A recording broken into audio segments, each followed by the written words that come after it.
کسے پوچھیا عید دے چن کولوں کسے تیری بھی عید کرائی ہا، کسے پوچھیا عید دے چن کولوں کسے تیری بھی عید کرائی ہا، چن آکھیا میڈی زندگی وچ ایک رات ایو جئی آئی ہا، اس عرب دی سونی دھرتی تے ایک سونے انگل بھوائی ہا، اس انگل دے سونے اشارے تے میٹا ٹوٹ کے عید منائی ہا۔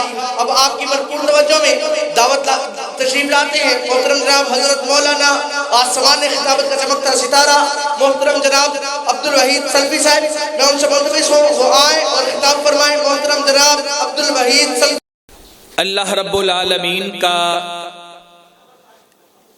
جتنا بھی شکر ادا کیا جائے کم ہے، کس خالق و مالک نے ہمیں اپنے گھر بلا کے اپنی عبادت کی توفیق عطا فرمائی۔ مالک کائنات ہماری جملہ عبادات کو شرف قبولیت عطا فرمائے اور ہماری نجات کا ذریعہ اور سبب بنائے۔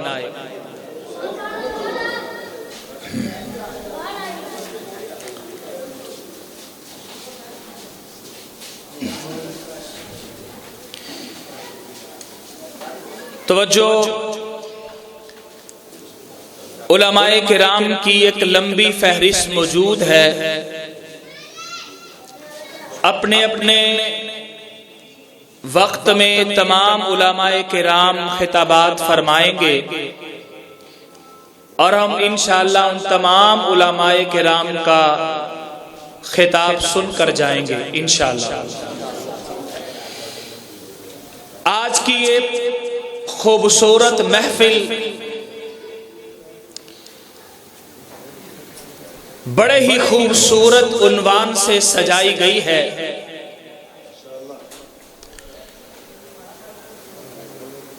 میرے بہت ہی قریبی دوست بڑے بھائی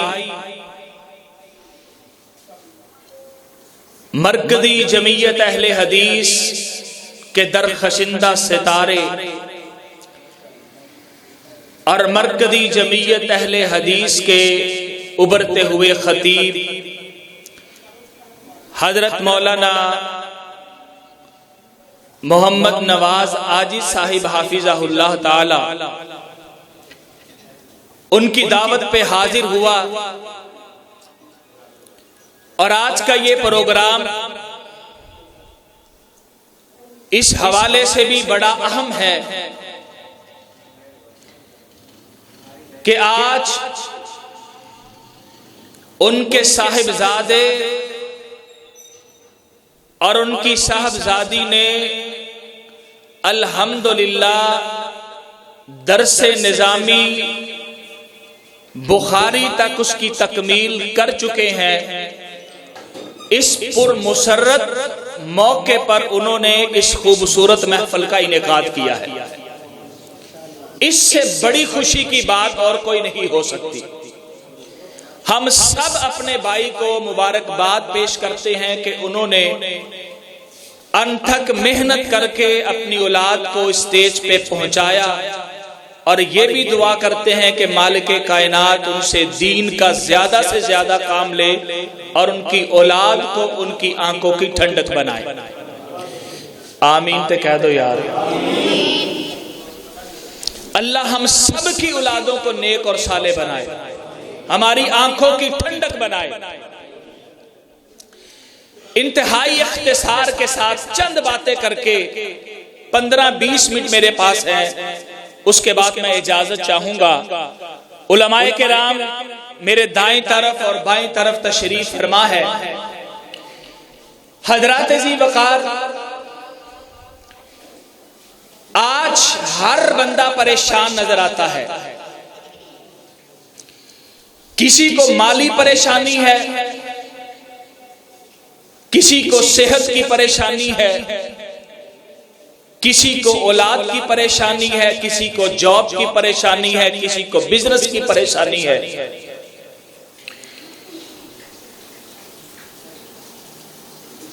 یہ پریشانیاں کیوں آتی ہیں؟ یہ ایک سبق میں نے آپ کو دے کے جانا، جلسہ ساری رات چلے گا انشاءاللہ، اور بڑے بڑے علماء کرام اپنے خطابات فرمائیں گے۔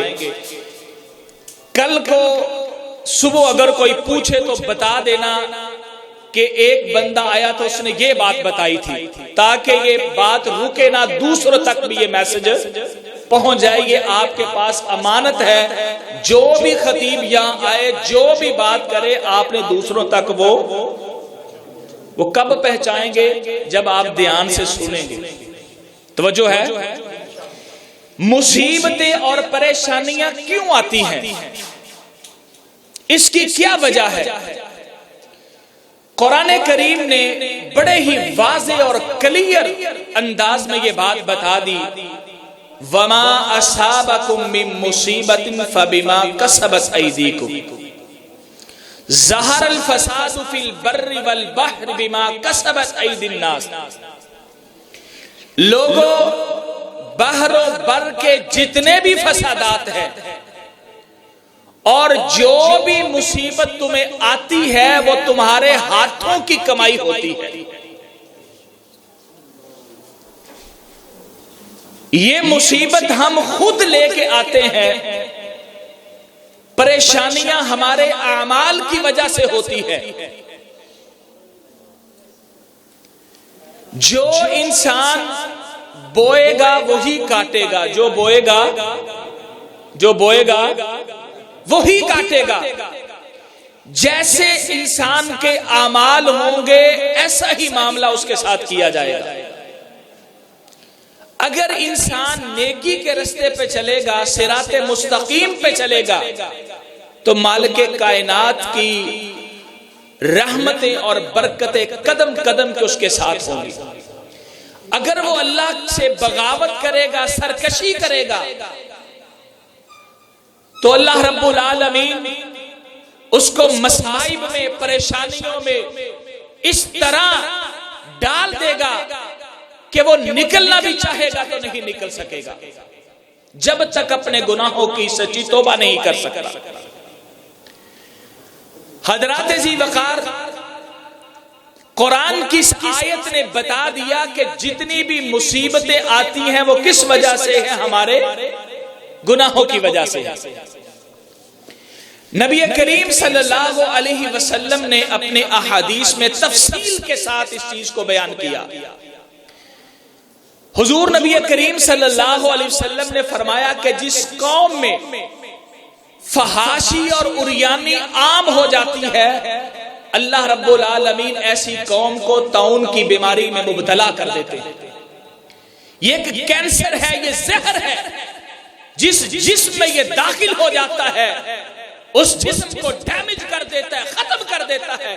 اتنی خطرناک یہ بیماری ہے۔ یہ کب آتی ہے؟ جب کوئی قوم یا کوئی فرد فحاشی اور عریانی اور بغیرتی اور برائی کے راستے پہ چلتا ہے۔ آج ہم من حیث القوم اس برائی میں مبتلا ہے۔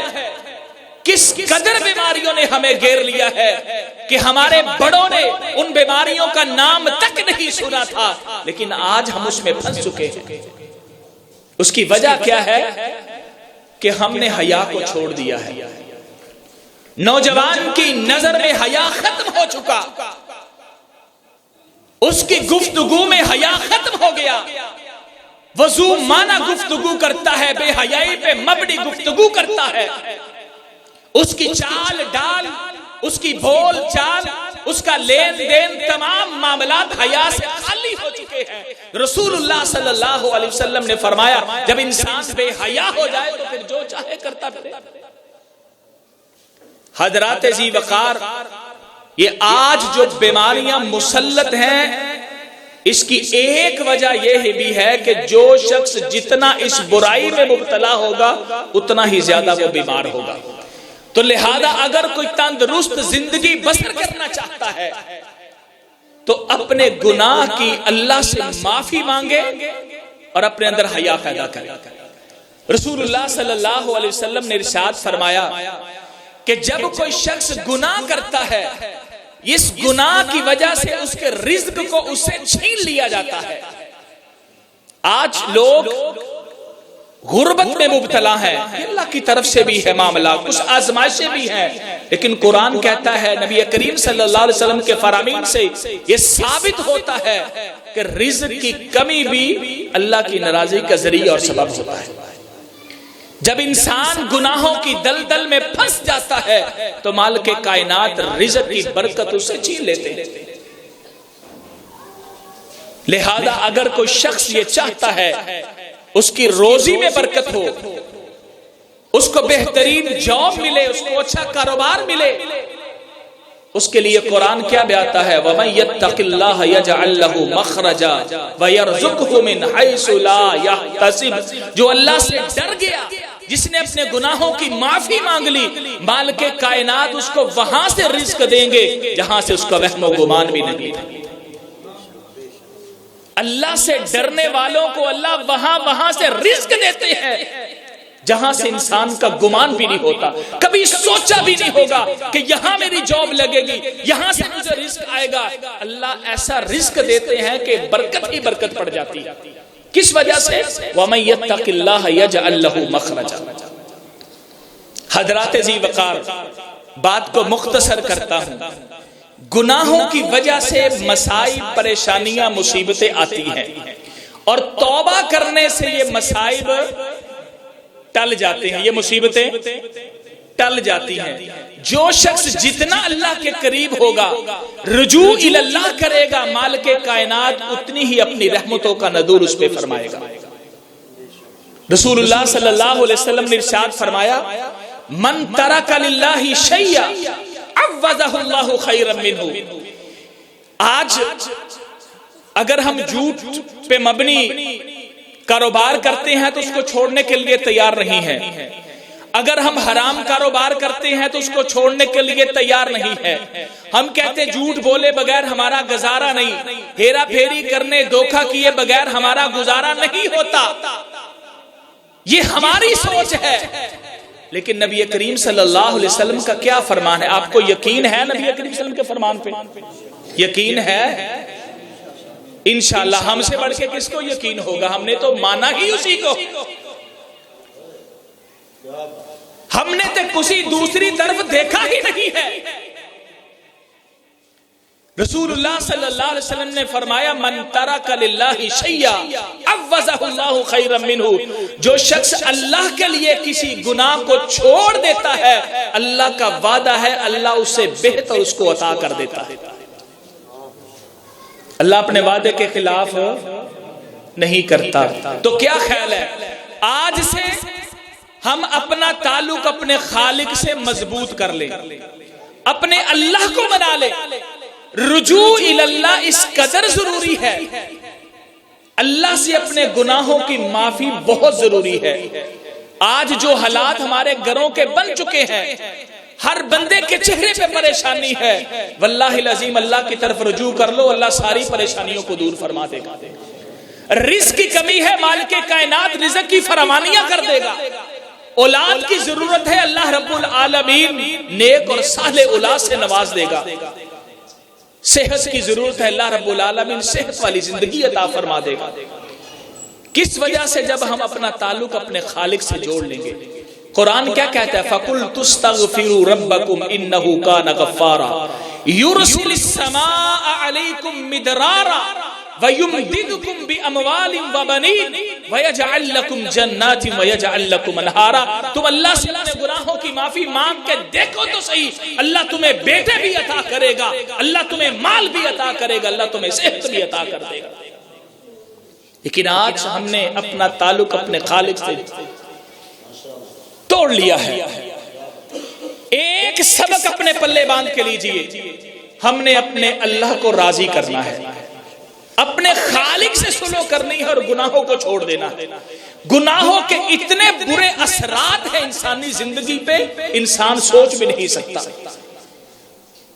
اور محدثین اس چیز کو بڑا فیل کیا کرتے تھے، یہاں تک کہتے تھے کہ اگر گھر میں بیوی نافرمانی کسی دن کر بیٹھتی یا ہمارا خادم کوئی نافرمانی کر بیٹھتا تو ہمیں محسوس ہو جاتا کہ ہم نے کوئی گناہ کیا ہے، اس گناہ کی وجہ سے میری بیوی کو جرأت ہوئی ہے میرے سامنے بولنے کی،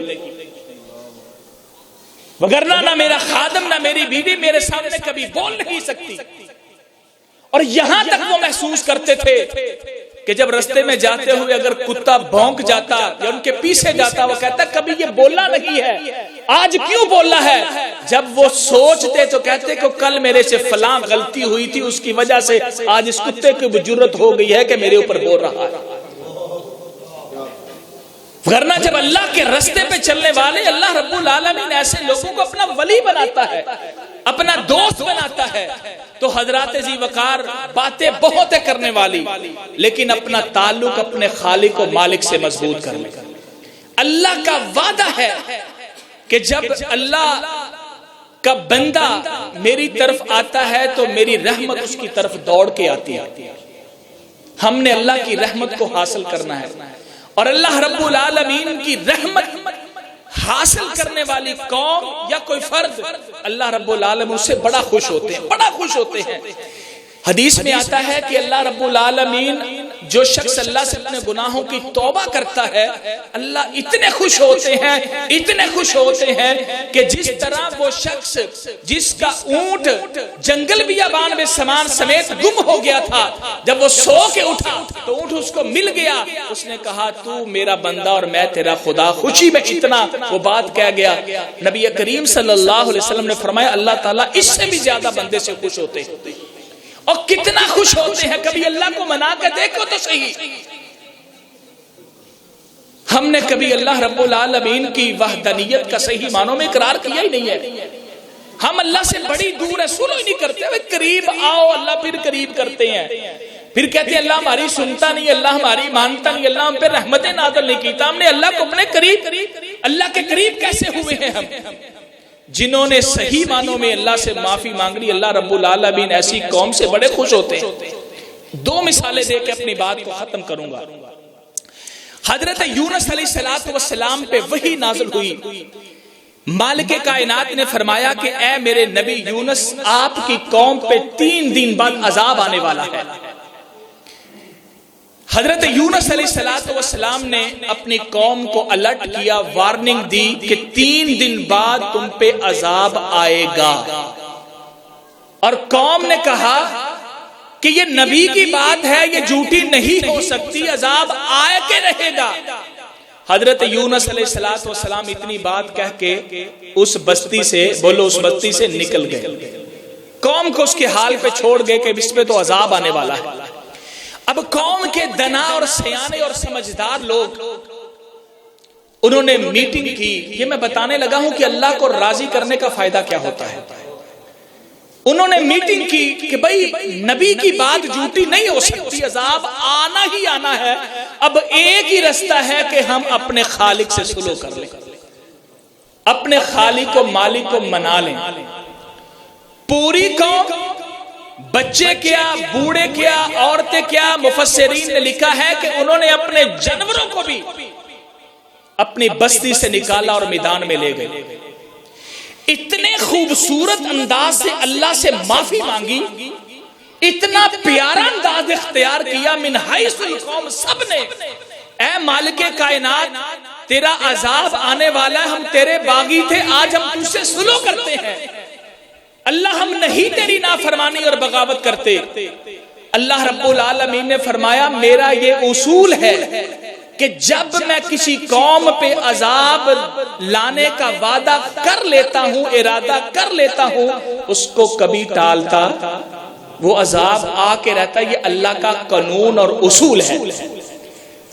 لیکن یہاں انداز دعا کا، اللہ کو منانے کا اس قدر خوبصورت انداز قوم یونس کا کہ مالک کائنات نے کہا آج میں نے ان کے انداز کو دیکھتے ہوئے اپنے اصول کو توڑ دیا ہے۔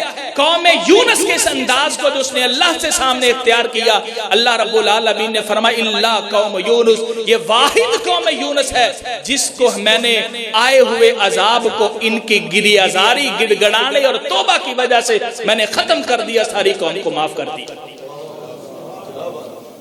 ساری قوم کو معاف کر دیا۔ اسلام مولانا عبد الرحیم سلفی صاحب۔ حضرات محترم، حضرت یونس علیہ السلام وہاں سے نکلے، واقعہ آپ نے سنا ہے، مچھلی کے پیٹ میں چلے گئے۔ اب یہ اس واقعہ کا دوسرا رخ ہے، مچھلی کے پیٹ میں گئے۔ قرآن کہتا ہے فنادا فی الظلمات کہ پیارے یونس نے اندھیروں میں پکارا۔ مچھلی کا اندھیرا، سمندر کی تہوں کا اندھیرا، رات کا اندھیرا، پانی کا اندھیرا، ان تمام اندھیروں میں پیارے یونس علیہ السلام نے کیا پکارا؟ لا الہ الا انت سبحانک انی کنت من الظالمین۔ اللہ رب العالمین فرماتے ہیں اگر میرا یونس مچھلی کی پیٹ میں مجھے نہ پکارتا تو پوری زندگی مچھلی کے پیٹ میں ہی رہتا۔ ان کلمات کی وجہ سے اللہ رب العالمین نے حضرت یونس علیہ السلام کو وہاں سے نجات دی۔ اور نبی کریم صلی اللہ علیہ وسلم نے فرمایا، جامع ترمذی کی روایت ہے کہ جو شخص اپنی دعا میں 3 دفعہ یہ پڑھ لیتا ہے لا الہ الا انت سبحانک انی کنت من الظالمین، پھر جو وہ دعا کرے گا اللہ رب العالمین اس کی دعا کو قبول فرما لیں گے۔ دوسری بات، اللہ رب العالمین سے سلو کرنے والوں کو اللہ کتنا پسند کرتے ہیں، اللہ کس طرح ان کے لیے بخشش کے سرٹیفکیٹ جاری کرتے ہیں۔ آپ نے واقعہ یہ بھی سن رکھا ہے، لیکن جس زاویے سے، جس اینگل سے میں سمجھانا چاہتا ہوں ذرا غور کیجئے۔ بنی اسرائیل کا ایک شخص جس نے 99 مرڈر کیے، 99 قتل کرنے والا قاتل، ایک کم 100 لوگوں کا قاتل، اس کے دل میں خیال آیا کہ اللہ نے مجھے کس لیے پیدا کیا ہے۔ بات پہ غور کرنا، آخری بات ہے، اللہ نے مجھے کس لیے پیدا کیا اور میں کیا کر رہا ہوں؟ ایک نہیں، 2 نہیں، میں نے ایک کم 100 لوگوں کو قتل کر دیا۔ دل سے ایک آواز اٹھی کہ تیرا کیا بنے گا، کاش کہ ہمارے دل سے بھی یہ بات اٹھ جائے۔ جب یہ آواز اندر سے اٹھتی ہے تو بیڑے پار ہو جاتے ہیں، یہ ہدایت کے راستے کھل جاتے ہیں۔ ہم نے کبھی اللہ کو پکارا نہیں، ہم گناہ کرتے ہیں، پھر کرتے ہیں، پھر کرتے چلے جاتے ہیں۔ نبی کریم صلی اللہ علیہ وسلم نے فرمایا جب بندہ مومن ایک گناہ کرتا ہے اس کے دل پہ ایک نقطہ لگا دیا جاتا ہے، اگر توبہ کرے تو وہ ریموو کر دیا جاتا ہے، ریس کر دیا جاتا ہے، مٹا دیا جاتا ہے۔ توبہ نہ کرے پھر گناہ کرتا ہے، گناہ کرتا چلا جاتا ہے، اس کا سارا دل سیاہ ہو جاتا ہے، پھر ہدایت کے راستے اس کے لیے بند ہو جاتے ہیں۔ اس لیے اللہ کو راضی کرنے میں دیر نہیں ہونی چاہیے۔ وَسَارِعُوا إِلَى مَغْفِرَةٍ مِّن رَبِّكُمْ، لوگوں دوڑو، جلدی کرو اللہ سے اپنے گناہوں کی معافی مانگنے میں۔ ہم کس بول میں بیٹھے ہیں؟ نوجوان کس کا انتظار کر رہے ہیں؟ کس چیز میں ان کو روکا ہوا ہے اللہ کے ساتھ تعلقات مضبوط کرنے سے؟ کس کا انتظار کرتے ہیں؟ پل کا پتہ نہیں، ایک سانس کا پتہ نہیں، امیدیں اتنی بڑی لگا کے بیٹھے۔ کب اللہ سے سلو کرنی؟ جب سارے دروازے بند ہو جائیں گے، جب مہلت نہیں دی جائے گی۔ میرے بھائی پلٹ آئیے اللہ کی طرف، اللہ کی طرف رجوع کیجئے۔ اگر چاہتے ہیں ہماری زندگیاں تو اللہ سے اپنے رابطے کو مضبوط کیجئے۔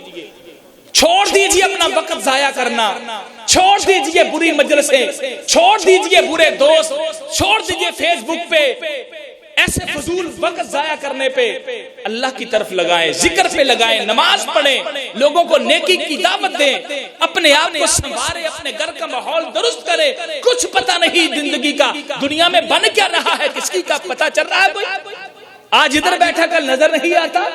نہ نوجوانوں کو موت چھوڑتی ہے، نہ بوڑھوں کو چھوڑتی ہے، نہ چھوٹوں کو، نہ بڑوں کو۔ میرے بھائی اپنے آپ کو سنبھالیے۔ اس شخص کے دل میں یہی خیال پیدا ہوا کہ میں کس لیے اس دنیا میں آیا ہوں، میرا مقصد کیا ہے۔ وہ چلا، پتا چلا کہ فلاں جگہ پہ ایک مفتی صاحب ہیں، میں ان سے فتویٰ طلب کرتا ہوں کہ میں اللہ سے سلو کرنا چاہتا ہوں تو کیا طریقہ کار ہے۔ اس مفتی صاحب کے پاس آئے، آ کے پوچھا مفتی صاحب میں نے ایک کم 100 قتل کیے ہیں، کیا میری معافی کا کوئی رستہ ہے؟ اس نے کہا توبہ توبہ، یہ نہیں ہو سکتا، ایک قتل نہیں معاف تو تو نے ایک کم 100 قتل کر کیا ہے، تیری بخشش کہاں سے؟ اور یہ فتوے ہم بھی ایک دوسرے کے اوپر بڑے لگاتے ہیں معذرت کے ساتھ، یہ فتوہ بازی ہم بھی بڑی کرتے ہیں۔ نماز پڑھ کے باہر جا کے کہتے ہیں بھائی اس بندے نے تو بخشنا ہی نہیں ہے جو نماز نہیں پڑھ کے، ٹھیک ہے نہیں بخشنا، لیکن ہمیں اپنی نماز کا بھی کچھ خیال کرنا چاہیے۔ ایسی فضولیات میں ہم لوگوں پہ کفر کے شرک کے فتوے ٹھوستے جاتے ہیں، بات کچھ اور ہوتی ہے، بلا وجہ ہم فتوے لگاتے ہیں۔ اپنی عبادت کو سنبھالنے کا سب سے مشکل کام یہی ہے جو بندہ اپنی عبادت کو سنبھال لیتا ہے۔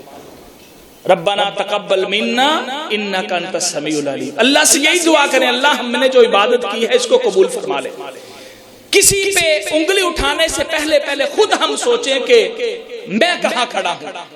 اگر یہ فتوہ بازی ناجائز قسم کی بند ہو جائے تو کافی امن پیدا ہو سکتا ہے مساجد میں، مدارس میں، سوسائٹی میں۔ تو میں بات یہ کر رہا تھا، اس مفتی صاحب نے کہا نہیں بھائی تیری بخشش نہیں ہو سکتی۔ اس نے کہا ٹھیک ہے نہیں ہو سکتی، میں تو بڑی امید لے کے آیا تھا، لیکن تو نے اللہ کی رحمت سے نا امیدی مجھے دلائی ہے، جہاں ایک کم 100 ہے تو پھر 100 مکمل کرتا ہوں۔ اس نے اس کو بھی قتل کر دیا۔ ایک امید لے کے بندہ آتا ہے، جب امید ٹوٹ جاتی ہے تو پھر بندہ بھی ٹوٹ جاتا ہے۔ اس لیے قرآن نے کہہ دیا قل یا عبادی الذین اسرفوا علی انفسہم لا تقنطوا من رحمت اللہ، لوگو اللہ کی رحمت سے کبھی بھی امید نہ ہونا۔ اللہ کی رحمت بڑی وسیع ہے۔ یہ وہاں سے نکلا کسی اور شخص سے ملا، کہنے لگا کہ بھائی جان میرے ساتھ یہ معاملہ ہے، اب میں نے پورے 100 بندوں کا قتل کیا، میرے لیے کوئی رستہ ہے کہ نہیں؟ اس نے کہا میں نہیں جانتا، لیکن فلاں بستی ہے اس طرف نکل جاؤ، وہاں نیک لوگ ہیں، ان کی صحبت میں رہو گے تمہارے لیے کوئی رستہ نکل آئے گا۔ نیک لوگوں کی صحبت سے واقعی رستے نکل آتے ہیں۔ ہم نے کبھی نیک لوگوں کی صحبت دیکھی نہیں، صرف مولویوں کو باتیں کی ہیں، کبھی کسی کے قریب ہو کے نہیں دیکھا۔ صحبت نیک لوگوں کی لیں، ناجائز دوستی چھوڑ دیں، یہ تمہیں جہنم میں لے جائے گی۔ نیک لوگوں کی صحبت انسان کو دنیا اور آخرت میں کامیاب کرواتی ہے۔ اس نے کہا کہ اس علاقے میں کوئی نیک لوگ ہیں وہاں چلے جاؤ۔ یہ شخص وہاں سے چلا، کس لیے چلا؟ دل میں خیال آیا کہ میں نے اپنے اللہ سے صلح کرنی ہے، معافی مانگنی ہے، رجوع اللہ کی نیت لے کے چلا۔ جب نیت انسان کر لیتا ہے اور پکی نیت کرتا ہے اللہ رستے خود بنا دیتے ہیں۔ اور میں پھر بار بار کہہ رہا ہوں اللہ سے معافی مانگنے میں دیر نہیں کرنی چاہیے۔ اب دیکھیں یہ بندہ اگر ذرا سی دیر کرتا تو اس کا حال پلس سے مائنس ہو جاتا۔ اس بندے نے نیت کی اور وہاں سے چل پڑا کہ میں نے اپنے اللہ کو راضی کرنا ہے، میں اپنی زندگی برباد کر لی ہے، اس کو میں نے صحیح رستے پہ لے کے آنا ہے۔ وہاں سے چلتا ہے، ابھی چند قدم چلتا ہے تو اللہ کو پیارا ہو جاتا ہے۔ چند قدم چلا تو روح پرواز ہو گئی۔ جنت کے فرشتے آئے، جہنم کے فرشتے آئے، جنت والوں نے کہا کہ یہ ہمارا ہے، کیونکہ اس نے صلح کی نیت کر لی تھی۔ فیصلے کس پہ ہوتے ہیں؟ نیتوں پہ ہوتے ہیں۔ ان کی دلیل یہ تھی کہ یہ ہمارا ہے، ہم نے اس کو جنت لے کے جانا ہے۔